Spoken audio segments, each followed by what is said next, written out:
No, decíamos recién, ¿no? 3 de estos proyectos financiados por el Fondes, que representan 27 millones sobre un total de 69, cerraron. ¿Cómo se explica este funcionamiento?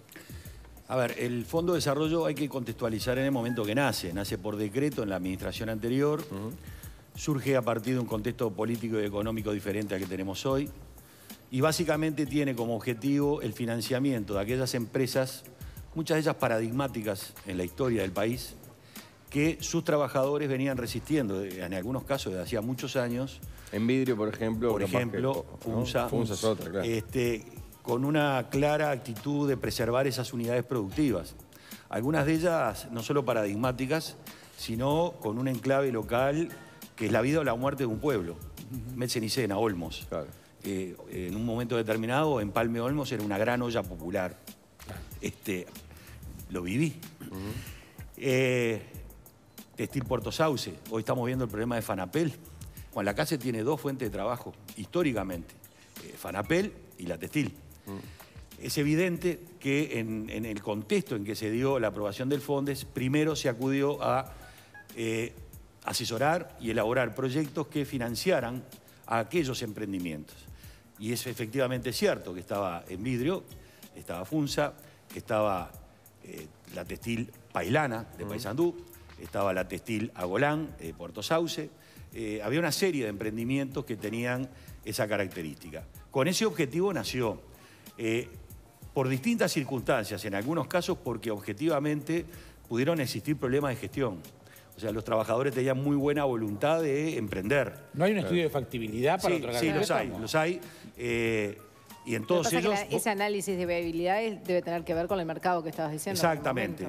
Los análisis de viabilidad se dan siempre. Yo trabajé en un banco toda la vida. Y claro, cuando uno analiza la cartera, la posibilidad de financiar un emprendimiento, tiene que hacerlo en función de un análisis de cuál es el balance, patrimonio, activo, la relación patrimonio activo-pasivo, los flujos de caja, cuál es el negocio, el mercado, los costos. Todo eso está en toda la documentación, en cada uno de los casos se hizo.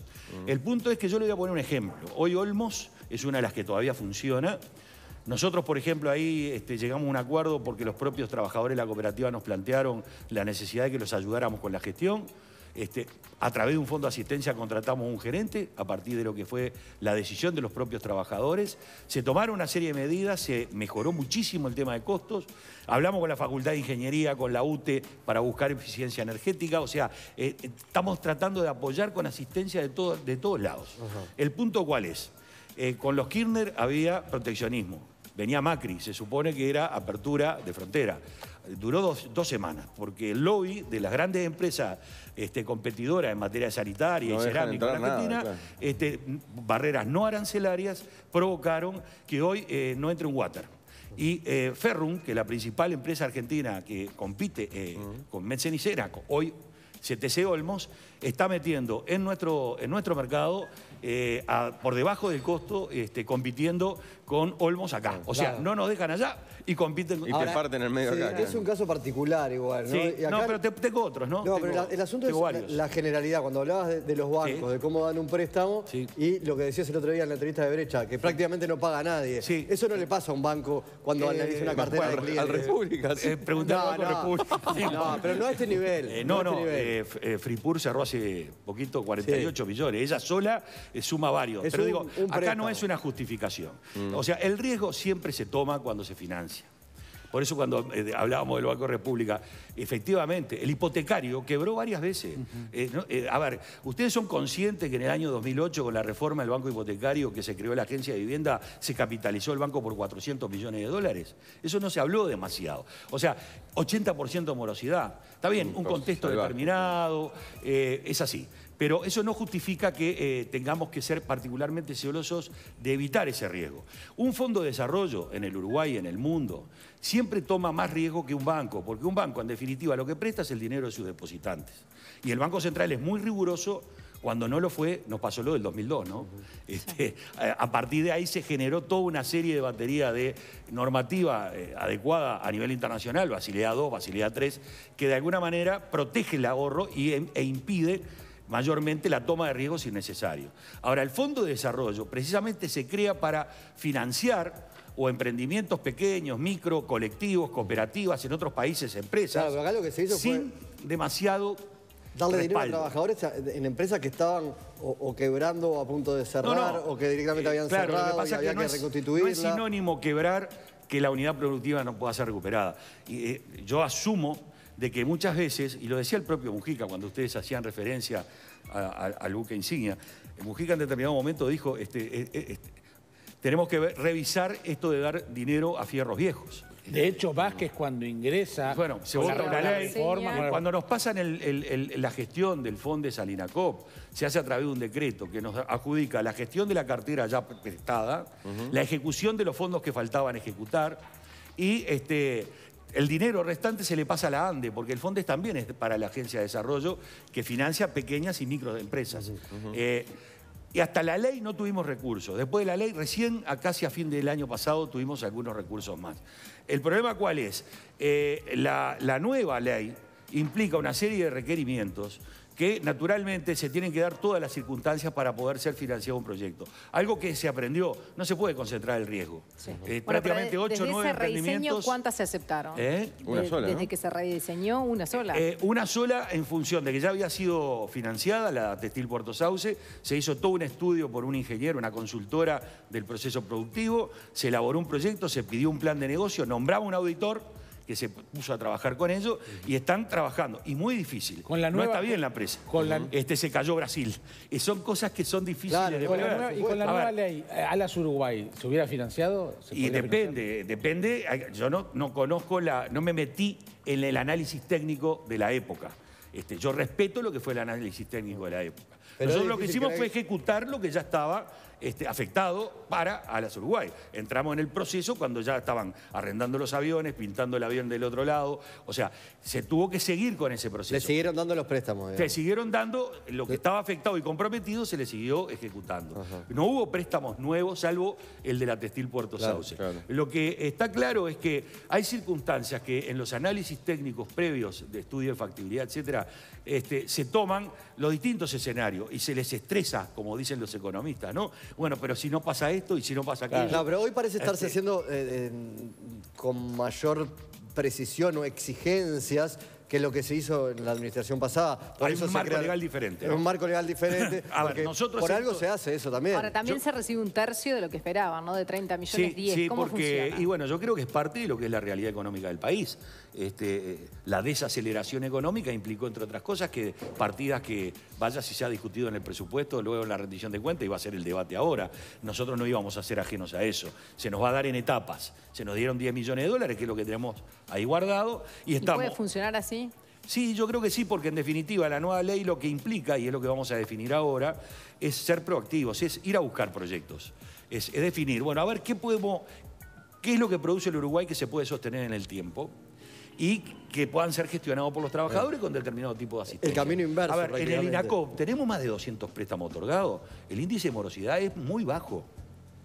Muy bajo. ¿Y en las empresas que se les prestó en el periodo pasado, cuántos millones se prestaron y en qué índice de posibilidad de recuperación estamos? Las empresas pasadas, sí. Nosotros cuando asumimos, y el año pasado ya lo hicimos, yo salí a dar las explicaciones del caso allá por el mes de abril, cuando hicimos el cierre de balance 2015, esta administración, la nueva administración, lo que hizo fue una calificación de la cartera. Si vos tenés un crédito que no te paga y que no tiene perspectiva de pagarte, lo pasás en el balance, se llama previsionar a pérdidas, ¿verdad? Sí. No quiere decir que está perdido, quiere decir, no puedo seguir teniéndolo en cuenta como que esto lo voy a cobrar cuando veo que no lo voy a cobrar. ¿Y cuánto pasaron de lo prestado? 50 millones de dólares, pasamos en abril del año pasado. ¿Cuánto se había prestado? ¿70? 70 aproximadamente. Así que de 70 a 50 los consideran irrecuperables. Exacto. No, insisto, ahora lo que nos preocupa más a nosotros es que no se nos sigan cayendo empresas. Sí.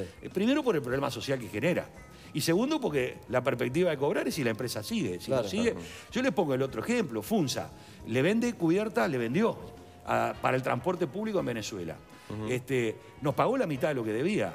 No paga cuando le paga a Venezuela. No cobran porque Venezuela no paga. A Conaprole no le pagó Venezuela. A los arroceros no le pagó Venezuela. El Parlamento Nacional votó un préstamo puente. Bueno, a Funza no. A Urutranfor, una empresa recuperada de transformadores. Vendió cada transformadora $500.000 a Venezuela. No cobra.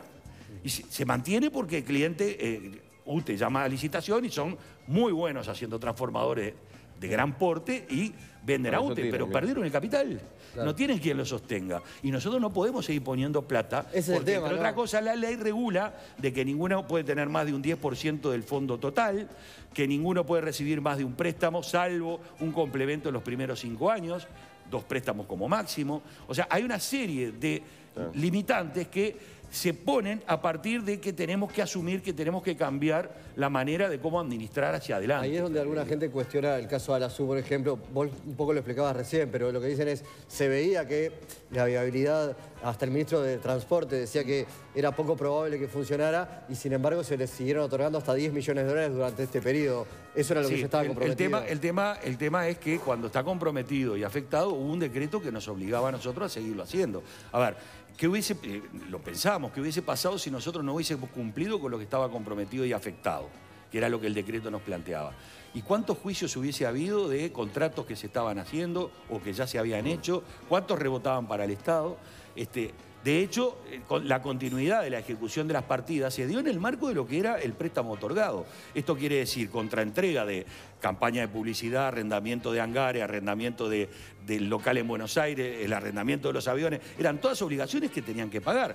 Y nosotros liberábamos los fondos a partir de que se demostraba que eso efectivamente se estaba pagando. O sea, desde el punto de vista de la rigurosidad, lo que se hizo fue cumplir con lo que estaba comprometido. Acá hubo un problema también que se demoró bastante de más en lo que fue la habilitación para poder volar. Se perdió la temporada anterior y no llegó a esta temporada. Por algo, hoy hay mucha empresa que está viniendo al Uruguay porque coyunturalmente hay un buen momento para la aeronavegación en el Uruguay.